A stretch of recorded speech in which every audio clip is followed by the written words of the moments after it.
presente, amigos do meu canal Ciclismo História. Falar um pouquinho do movimento abolicionista hoje, uma história talvez um pouco não muito conhecida de vocês, né?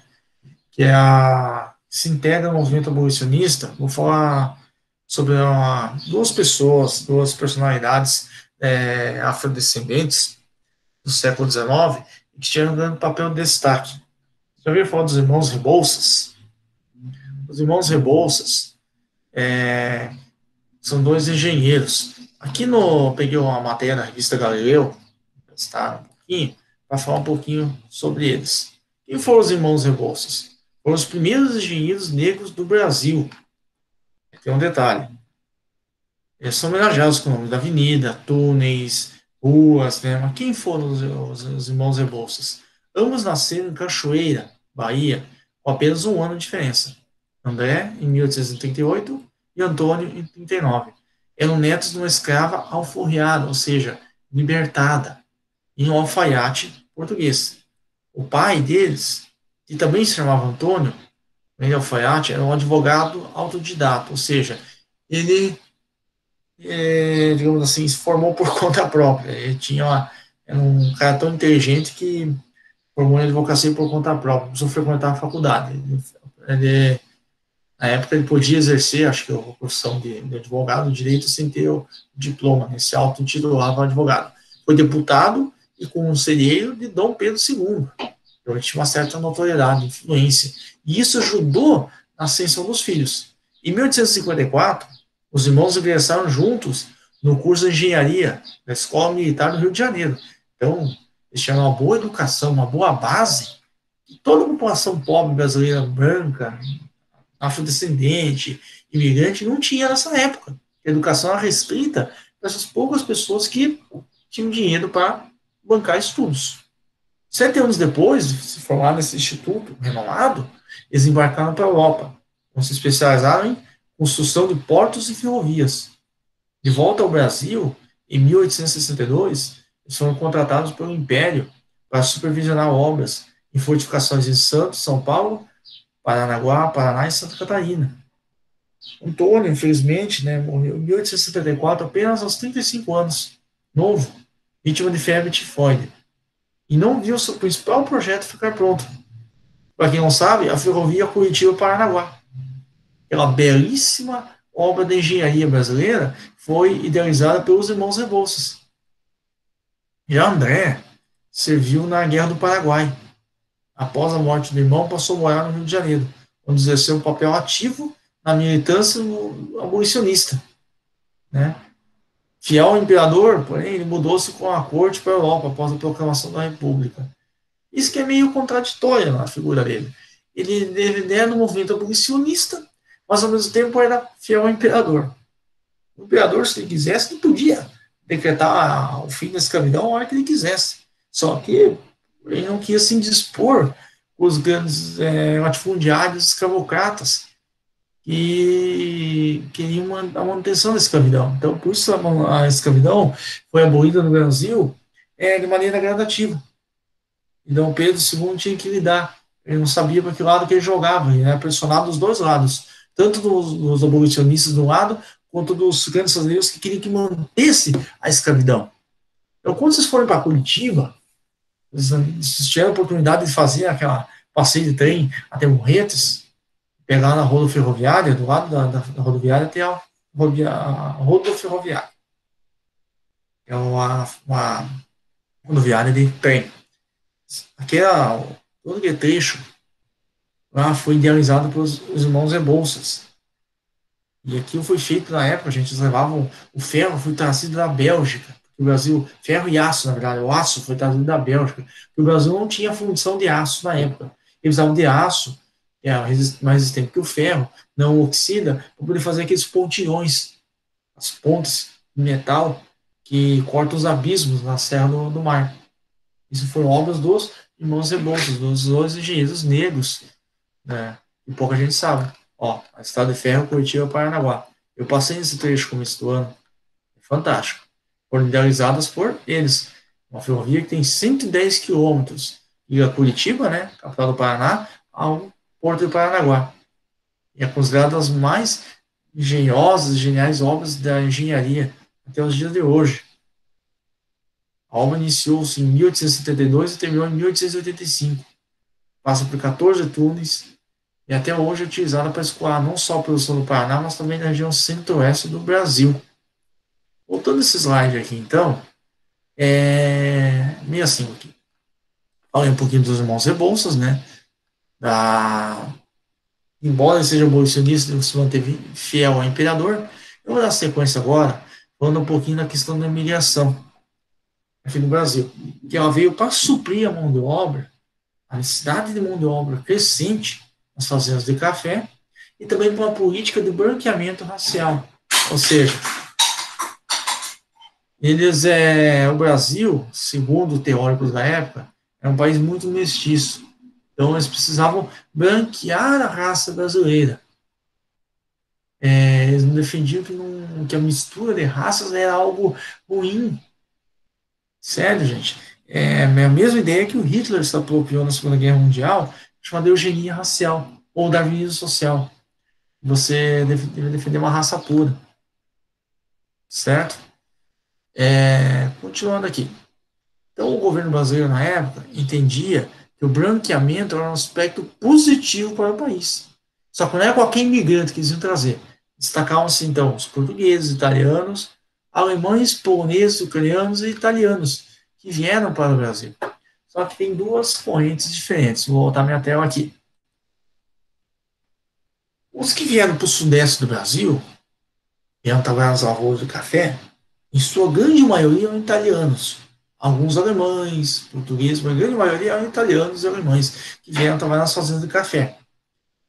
Outros grupos familiares, com famílias aí, vieram para o sul do Brasil, em colônias de imigrantes, no Paraná, Santa Catarina e Rio Grande do Sul.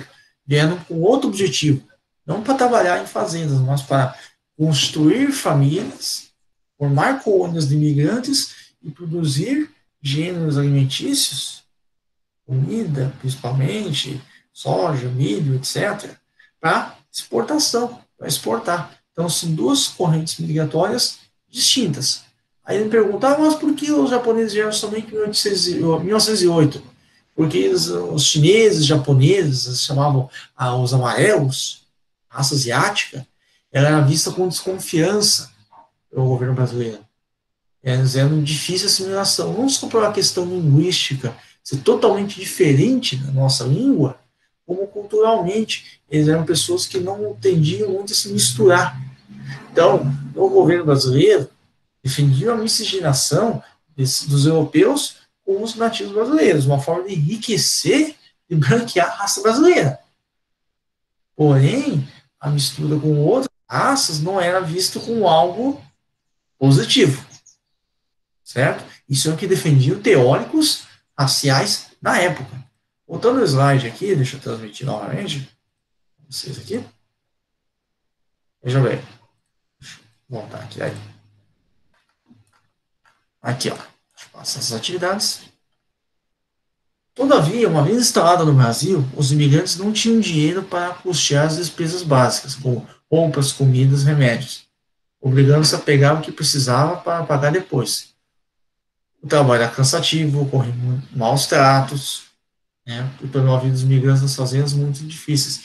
É que, pega esses fazendeiros, eles eram acostumados a lidar com escravos, faziam os caras trabalhar igual um condenado, maltratavam. Então, vinham os imigrantes, para eles, podiam trabalhar da mesma forma que os escravos. Alguns se submetiam, outros já não se submetiam a essas condições. Por aí que estourou algumas revoltas. Ó. Imigrantes trabalhavam numa fazenda, se revoltaram contra essa situação e quebrou o pau. Essa é chamada revolta de Bicaba. A revolta foi reprimida. Todavia, um dos integrantes, Thomas Davatz, escreveu o livro Memórias de um Colono no Brasil, descrevendo a exploração sofrida pelos imigrantes. Então, isso era uma propaganda negativa. A propaganda que chegava na Europa era que aqui era mil maravilhas, iam chegar aqui, eles iam poder crescer, iam poder se desenvolver, ficar ricos. Chegavam aqui no Brasil e viram que a coisa não era bem assim. A coisa não era bem como a propaganda dizia. E aí o que ia fazer? Voltar para a Itália? Voltar para a Alemanha? Já tinham gasto o dinheiro da viagem para o navio?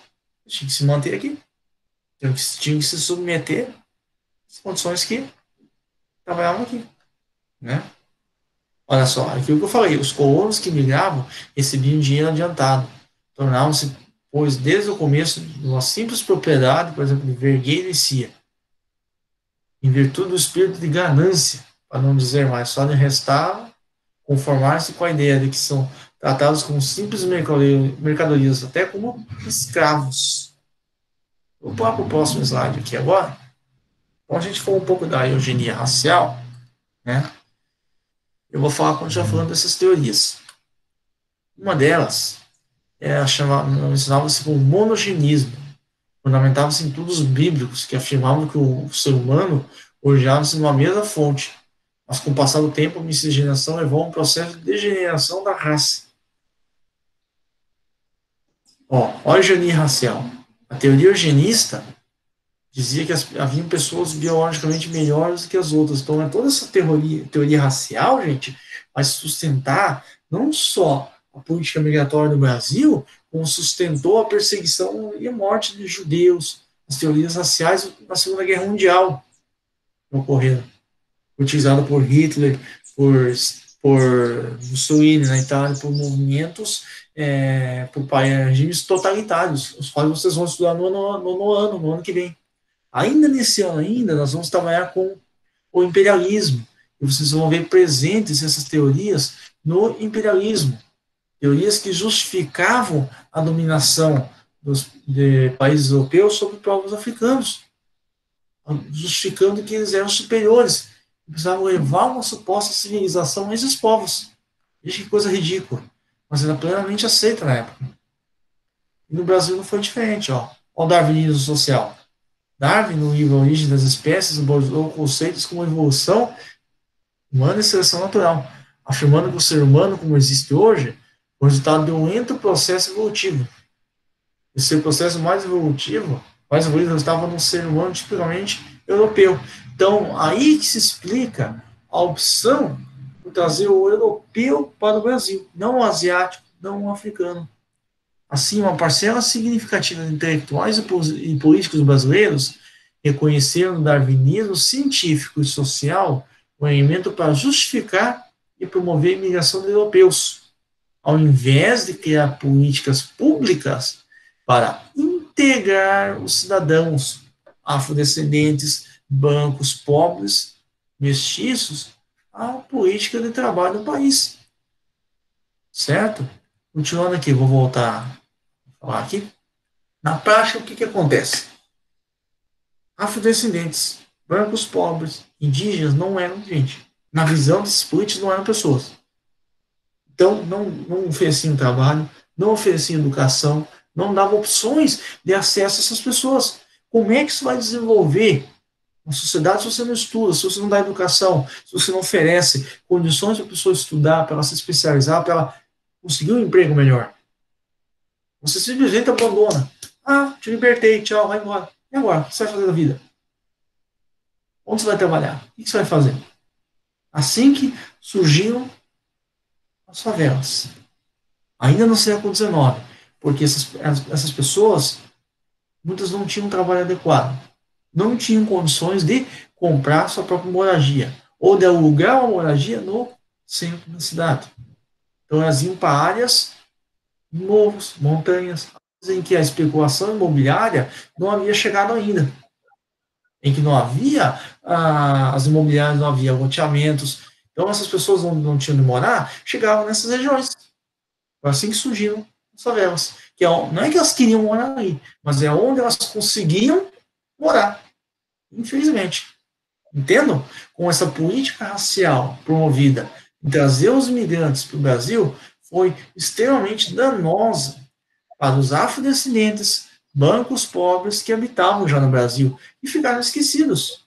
Então, toda a pobreza, a desigualdade social que a gente ainda percebe hoje, gente, é herança dessa época. Todo o preconceito, a discriminação são heranças de políticas não adotadas nesse período. São heranças de leis contraditórias, e questões mal resolvidas ainda no século XIX, gente. Eu peguei uma fala do historiador, desculpe não lembrar o nome dele agora, de cabeça, assisti uma live na semana passada, e ele explicava isso. Toda essa falta de condições que foi dada a essa população afrodescendente, todo esse preconceito, historicamente construído e defendido pelo Estado brasileiro. Que é somente nas últimas décadas que começaram a se defender políticas colocando fim ao preconceito racial, que surgiu justamente já nessa época. Não só o preconceito racial, preconceito aos pobres. Esse historiador, ele falava o seguinte, as pessoas, você vai numa fila no Beto Carreiro, vai numa fila na Disney, a pessoa passou na tua frente ali, na outra fila, porque ela pagou um fast pass, um passe rápido. Você vai embarcar no avião, pessoas embarcam na sua frente, ela é primeira classe, então ela tem prioridade para embarcar, porque ela pagou uma passagem mais cara. Mas quando se trata de cotas raciais, aí, nossa, isso aí é porque é cotista, porque é negro, porque é pobre, aí a pessoa tem preconceito. Pobre não pode frequentar a faculdade, negro não pode frequentar a faculdade, um preconceito com cotas, por quê? Então, você tolera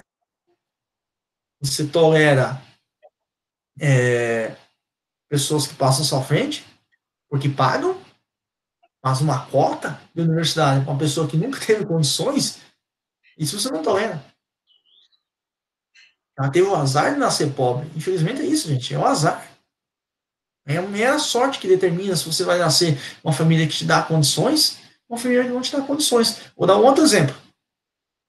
Por que o marido do pessoal que cursa medicina, geralmente jovens de classe média alta, o curso de medicina, um curso de odontologia, é caro. Passei na universidade pública, ótimo. Como é que você vai se manter agora? O curso é integral, é o dia inteiro. Como é que você vai se manter? Como é que você vai comprar os materiais que são caros? Você não vai conseguir trabalhar à noite. Mesmo que consiga, que hora você vai estudar? Então, entende? É uma coisa que vai muito além, gente, da meritocracia. Não é simplesmente a pessoa ter vontade de estudar. Ela dá condições. Vai falar um curso de medicina de odonto numa faculdade particular. Está em torno de 7 mil reais de mensalidade num curso de medicina numa faculdade particular. Um curso de odontologia está em 2.400 reais. Então, se passar não é só a questão de você passar no vestibular numa universidade pública, é você conseguir se manter. Como é que uma pessoa pobre consegue se manter? Então, é uma coisa que vem lá de trás, gente, lá do final do século XIX. Se tivéssemos oferecido educação pública já, para as pessoas naquela época, tivéssemos promovido, vamos construir casas, vamos promover Minha Casa Minha Vida, as pessoas têm acesso, não habitar os morros, vamos resolver esse problema social. Se tivéssemos resolvido naquela época, talvez não teríamos tantos problemas sociais hoje. Beleza? Só vamos encerrar a gravação aqui.